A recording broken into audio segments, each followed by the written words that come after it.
C'est la référence depuis 200 ans. Mine de savoir, arme politique, l'œuvre a révolutionné son époque. Fruit d'un travail de plusieurs années, l'encyclopédie de Diderot continue de fasciner encore aujourd'hui. L'encyclopédie, c'est une volonté de faire la somme des connaissances. C'est souvent comme ça qu'on présente l'encyclopédie d'Alembert. Et une des originalités de cette encyclopédie, c'est justement d'être extrêmement vaste dans les domaines qu'elle embrasse. Outils, techniques de travail et même instruments de musique. L'encyclopédie, c'est plus de 70 000 articles et 2500 planches de dessin. Mais ce savoir n'était pas accessible à tous. Il ne faut pas tomber dans des illusions un peu trop rapides. C'était pas le livre que n'importe quel artisan pouvait avoir dans les mains. C'était pas non plus un livre qu'on avait dans sa poche. C'est un livre qui a marqué son temps, c'était un best-seller, mais en même temps, c'est un livre qui restait relativement finalement réservé à une élite.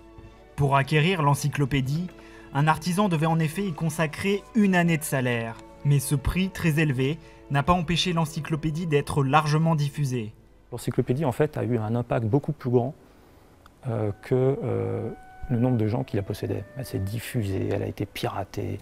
Et ça fait partie aussi de la culture des Lumières de voir ces espèces de diffusion souterraine des livres.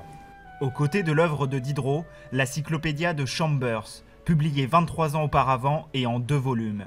C'est elle qui est à l'origine du projet titanesque de l'encyclopédie.